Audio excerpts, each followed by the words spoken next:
ರೂಪ ತಪ್ಪು ಮಾಡಿಬಿಟ್ಟೆ ರೂಪ.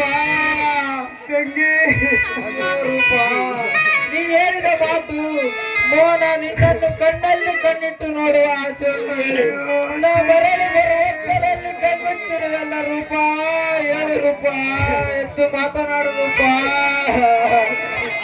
ಹೇಳುತ್ತಾಳಪ್ಪ ಹೇಳುತ್ತಾಳೆ. ಎದ್ದು ಒಂದಲ ಸುಡುಗಾಡಿಗೆ ಹೋಗುತ್ತಾಳೆ ನನ್ನ ತಂಗಿ. ಇರಲಿ ಬಿಡು. ರೂಪ ಈ ಸ್ಥಿತಿಗೆ ಬರಲು ಕಾರಣವಾರು ನಿನಗೆ ಗೊತ್ತೇ? ಅವರು ಯಾರೇ ಆಗಿರಲಿ ಅವರನ್ನು ಹುಡುಕಿ ಕತ್ತರಿಸಿ ಚೆಲ್ಲುವೆ. ಹೇಳು ರವಿ, ಹೇಳು. ಯಾರಿಗೆ ಗೊತ್ತಪ್ಪ, ಯಾರಿಗೆ ಗೊತ್ತು? ನಾವಂತೂ ಯಾರಿಗೂ ಅಲ್ಲಯ ಮಾಡಿದವರಲ್ಲ.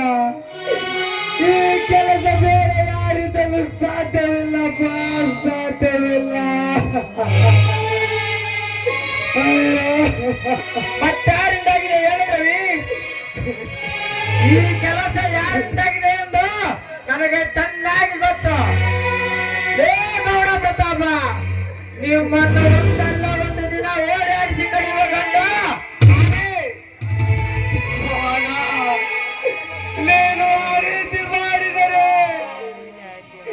ನಿನ್ನ ನೌಕರಿಗೆ ತೊಂದರೆಯಾಗುತ್ತದೆಪ್ಪ, ತೊಂದರೆಯಾಗುತ್ತದೆ. ಮೋಹನ, ಕೊನೆಯದಾಗಿ ನನ್ನದೊಂದು ಮಾತು ನಡೆಸಿಕೊಡುವೆಯಾ?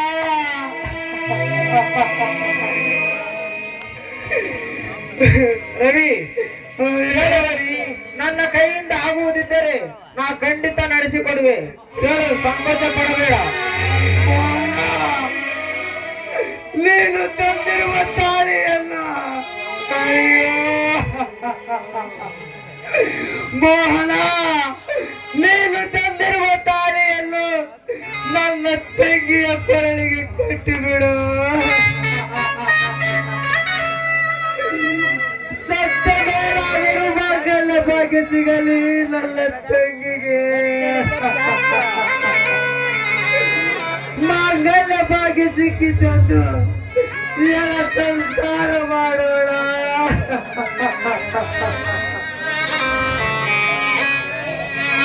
ತಂಗಿ,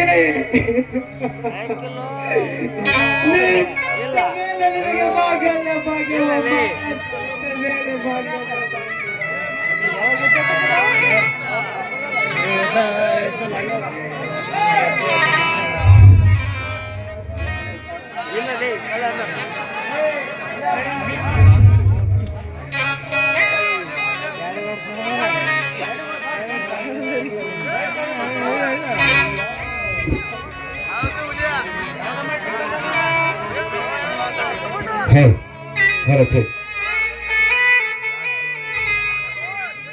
ತಂಗಿ,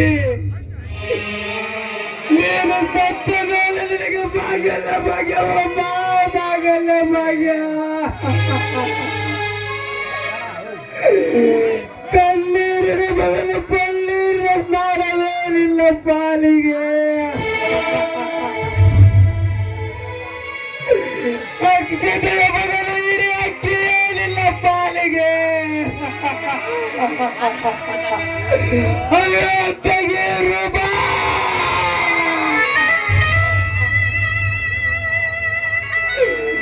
ರವಿ, ಎಬ್ಬಿಸಿ ಕೂಡಿಸಿ ನಿನ್ನ ತಂಗಿಯನ್ನು, ಕಟ್ಟುವೆ ನಾ ತಾಳೆಯನ್ನು.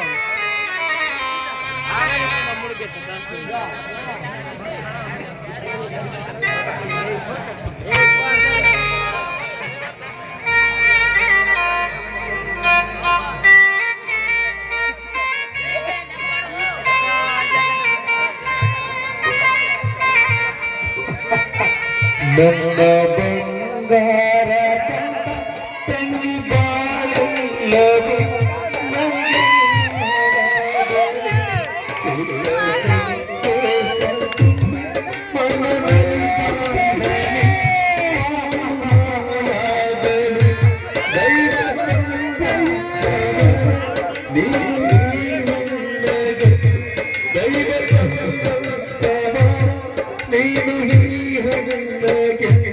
ನನ್ನ ಬಂಗಾರ ನನ್ನ ಬಂಗಾರದ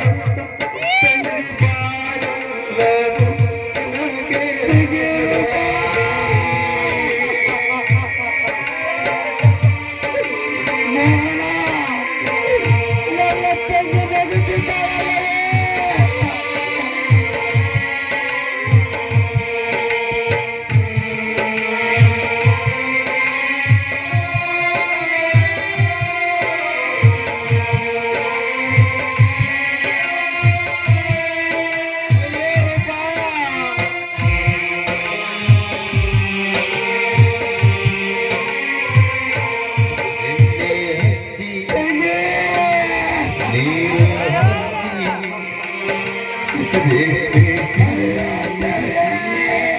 ನಾನು ನಲಿವೆ ಕುಂಕುಮ ಹಚ್ಚಿ ಅಕ್ಷತೆ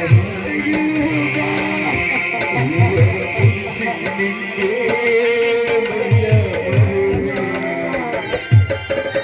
ತಂಗಿ ನಿನ್ನನು ಶ್ರೀಗಂಧದ ಪಂಚತೆ ಮಲಗಿಸುವೆ ಜೋಗುಳಾಡಿ ಕುಳಿತು ಗಾಳಿ ಬೀಸು ತಂಗಾಳಿ ಬೀಸು ನನ್ನ ಬಂಗಾರ ತೆಗೆಯುವ ತಂಗಿ ಬಾಳಲಿಲ್ಲದು ನಗೆ ಸಂತೋಷ ತುಂಬಿ ಮನನರಿದಾಡಲಿ ಬಾಳೆಯಾಗಲಿ ದೈವ ತಂದ